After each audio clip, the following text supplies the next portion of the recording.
The first 911 call didn't sound like a prank, more like someone trying not to panic. "There's chanting," the caller whispered. "It's coming from the old Hawthorne High. It's supposed to be empty."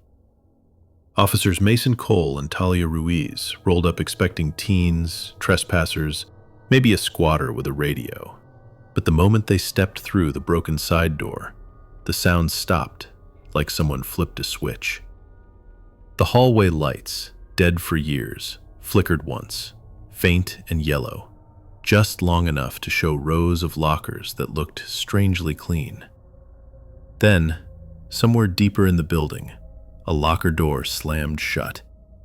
Another answered it, and another, slow, deliberate, like the building was tapping out a message just for them. Hawthorne wasn't a big city. It was the kind of place where everybody had a story about a road that never felt right at night, or a house nobody bought twice. The old high school sat at the edge of town, near a chain-link fence and an overgrown baseball field. It had been closed after a roof collapse in the gym years ago, and the county finally approved demolition after repeated complaints about trespassers and safety hazards. Soon to be gone, the town council had promised, like tearing it down would erase whatever memories the building held. Officer Mason Cole had only been on the job 5 years, but he'd already learned that routine calls could turn complicated fast. He was steady, practical, the kind of cop who took comfort in checklists. Secure the perimeter, verify the complaint, document the scene. Officer Talia Ruiz was newer, 2 years in, and sharper than she let on. The one who noticed small inconsistencies in people's stories and the details they tried to hide. They weren't thrill seekers. They weren't the type to chase legends. That night, they were just working swing shift when dispatch sent them to investigate multiple calls about voices and chanting around the condemned school. The callers weren't teenagers daring each other. One was an older man walking his dog. Another was a delivery driver who swore he heard a group chanting in unison, like a pep rally with no crowd. "Probably squatters," Mason said as they parked. "Or someone messing with acoustics." "Or someone trying to scare people off," Talia replied, eyeing the dark windows. "Either way, we clear it." They knew the building's history on paper. Condemned, no utilities, scheduled for demolition in a few weeks. But small towns have two histories, the official one and the one people tell you when they're sure you'll listen. The unofficial one was that Hawthorne High never felt empty. That sometimes, late at night, you could hear a bell that didn't ring anywhere else in town. They approached through the side entrance because the front doors were chained. The air inside was colder than outside, the kind of cold that felt stored in concrete. Their flashlights swept over trophy cases with cloudy glass, a bulletin board half torn, and a floor scattered with old flyers that should have been dust by now. "Listen," Talia whispered. At first, Mason heard only the hum of his own breathing through his duty belt mic. Then, very faint, something like voices, layered and distant, coming from somewhere down the main hall.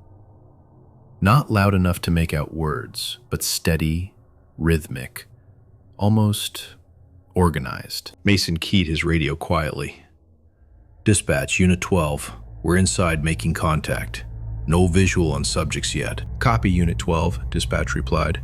"Advise if you need additional units." They moved deeper. The building didn't match what Mason expected from an abandoned school. There should have been more rot, more debris, more obvious collapse. Instead, some hallways looked intact, lockers aligned, classroom doors hanging but not fallen.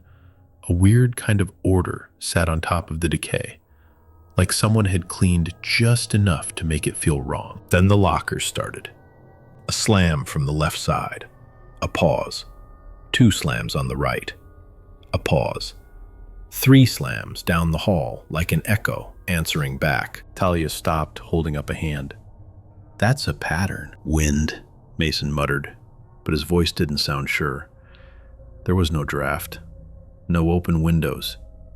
The air was still. The slams continued, short, long, short, short, like the building was trying to speak in a code Mason didn't know.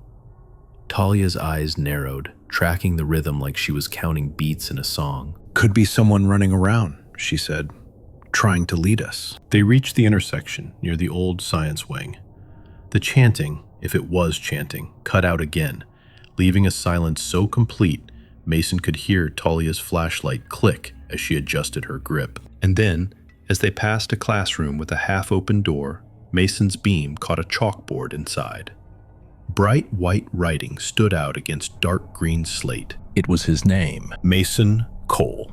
Under it, in smaller letters, "You don't remember this place." Mason froze so hard his muscles felt locked. "That's not possible," he said, more to himself than to Talia. Talia leaned into the doorway, scanning the room. Desks were overturned, but the chalk writing looked fresh, clean, sharp, like it had been written minutes ago. "Who did that?" she demanded into the empty classroom. "Police, show yourself." No answer. Only the soft, slow squeak of another locker door somewhere in the hall, like a reply spoken under breath. Mason stepped closer to the chalkboard. The handwriting wasn't just similar to his. It was unmistakably his. Same slant, same blunt capitals he used on notepads in the patrol car. Except he had never attended Hawthorne High. He'd grown up in a different county. He remembered every school he'd been to, every teacher, every hallway. This building wasn't part of his life, but his handwriting, was staring back at him like the building had kept a copy. Context didn't help. Logic didn't help. Only procedure did. Mason backed out of the doorway. "We're not doing this alone," he said. "We clear back to the entrance, call for backup.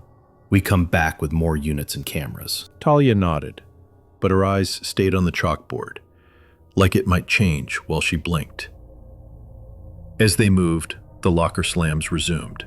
Faster now, impatient, like someone drumming fingers on a table when you ignore them. Back outside, the cold air felt like relief. Mason called it in with words he chose carefully. "Dispatch, Unit 12 requesting 2 additional units for a building search," he said. "Possible trespassers. We've got suspicious activity inside." Talia shot him a look. Suspicious activity was the most normal phrase he could find. Within minutes, 2 more patrol cars arrived, plus Sergeant Harlan, who didn't like surprises. "All right," Harlan said, adjusting his gloves. "Tell me exactly what you saw." Mason kept it simple. Sounds, movement, locker slams, possible suspects. He didn't mention the chalkboard at first. Then Talia, blunt as ever, said, "And his name was on a chalkboard inside. In his handwriting." Harlan stared. "In his..." "I know how it sounds," Mason cut in, "but it's there." Harlan's jaw tightened. "We go in together, 4 officers, body cams on. We clear one hallway at a time." They entered through the same side door, and the world inside had changed. The hallway they'd walked earlier, intact lockers, clean-ish floor, was now a wreck. Ceiling panels hung like broken teeth. Water stains crawled down the walls. The floor dipped where it had buckled. The trophy case glass was shattered across the tile, glittering under flashlight beams like ice. "What the?" one of the backup officers murmured. They pushed forward anyway, stepping carefully, calling out, "Police!" The building smelled different too. Damp, old, and unmistakably ruined. When they reached the classroom where Mason had seen the chalkboard, the door was gone, ripped from hinges, lying on the floor like it had been there for years. Inside, desks were splintered. The chalkboard was cracked down the middle, chalk dust smeared in a pale stain. No name, no message, just a dead board and rubble. Mason's heart sank into a hollow space that felt worse than fear, like being proven wrong by something that didn't even bother to argue. "It was here," he said, voice low. "It was right there." Harlan swept the room, then the hallway, then the adjoining corridor. No one, he concluded, after a long, tense minute. No footprints in dust except ours. No fresh disturbances. This place is unsafe as hell. We're backing out. As they retreated, a sound echoed from somewhere deeper inside the building. A locker slam. 1. Pause. 2. Pause. 3. And then, faint, threaded through the radio static in Mason's ear. Something like a voice, trying to form a word. Not loud, not clear. Just enough to make his skin go tight. It sounded like it knew him. When they stepped back out into the night, Harlan made the call he could defend on paper. "We'll lock it down, notify the demolition crew, and put extra patrols through the area. Probably trespassers, probably the building shifting." But as he spoke, Mason turned and looked back through the broken side door. For a split second, the interior hallway looked like it had earlier. Cleaner, straighter, almost alive. And at the far end, a dark shape stood perfectly still, framed by a doorway, like a student waiting for the bell. Then the flashlight beams moved, and it was only rubble again. Mason didn't tell anyone what he thought he saw. He just kept his eyes forward and his hands steady until they were all back in their cars. The report was a balancing act between what they'd experienced and what could be written without sounding like a campfire story. Officers responded to reports of possible trespassers and suspicious noises. Building found structurally compromised. No subjects located. Area secured. That was the clean version. The messy version lived in the spaces between sentences. The next morning, the demolition foreman arrived with a hard hat and a clipboard. He walked the perimeter, looked at the boarded windows, and frowned like the whole situation was just paperwork. "This place is falling apart," he told Harlan. "Has been for years. I don't know what your guys saw, but it's always been like this." Mason said nothing. Because he knew what the hallway looked like when he first went in. He knew how intact it had felt. He knew the chalkboard message had been there in his handwriting. Talia tried to make sense of it, like she would any other case. "Maybe there were trespassers who cleaned up," she said later in the break room, coffee untouched. "Maybe they wrote it as a prank, and when we left, they trashed the place to cover it." "And collapsed floors?" Mason asked. "In 10 minutes? She didn't answer. The calls didn't stop right away. For the next 2 weeks, dispatch logged sporadic reports. Chanting heard from the field. Lights seen moving behind boarded windows. A bell ringing once at night. Every time officers checked, the building was only ruin and silence. And then the rumors started to spread the way small town rumors always did. Fast and hungry, looking for shape. Some locals said a group of teens had been holding secret meetings. Others swore it was homeless squatters. Someone at the diner claimed the school had a bad history, whispered with the kind of certainty that didn't come from facts. Mason tried to ignore it, until he found a photograph online. A local urban explorer page had posted a picture from inside Hawthorne High, dated 3 days after Mason's first call. The photo showed a chalkboard in a classroom, cracked but standing. On it, written in clean white chalk, Mason Cole. He stared at his phone until his eyes burned. The caption read, "This place remembers." He showed it to Talia. She went pale. "That's the room," she said. When they brought it to Harlan, the sergeant's face hardened. "We're done," he said. "No one is going back in there unless we have an emergency. It's condemned. It's a hazard. We will not risk an officer getting hurt in a collapsing building chasing ghosts or trespassers. It was the right call. It was the safe call. It was also, in a way Mason didn't want to admit, a surrender. A month later, demolition crews arrived in force. Heavy machinery bit into brick and concrete, and Hawthorne High came down in a cloud of dust and noise. People stood behind tape lines watching like it was a parade they'd waited years for. When the last wall fell, Mason expected relief. Instead, he felt something else, like the town had removed a tooth and left the nerve exposed. Because the day after demolition, a new call came in from a driver passing the empty lot at night. "I don't know," the caller said, uneasy. "It sounds like lockers slamming, like it's still in there." There was nothing left to search, only dirt, rebar, and scattered rubble behind a fence. Mason looked at the call on the screen and felt his throat tighten. Talia watched him from across the room, and she didn't have to say anything. They both knew the same truth. Whatever had tapped out those patterns, whatever had written that message, wasn't trapped by walls. After the school came down, Mason thought he'd finally stop thinking about it. Instead, the empty lot became a landmark he couldn't ignore. Every drive through that part of town felt like passing a missing page in a book, the kind you keep trying to remember, even though you never read it. He asked his mother about Hawthorne High one Sunday, casual, like it didn't matter. "Did we ever live near that school?" he said. "Did I ever go there for anything?" She laughed. "You? No. We moved here after you started middle school, remember? You were already set in your ways." But then she paused, eyes narrowing like she'd brushed a memory she didn't want. "Why are you asking?" "Just a weird call," he said. "Old building, people making trouble." She nodded slowly, not fully convinced, and changed the subject. Talia handled it differently.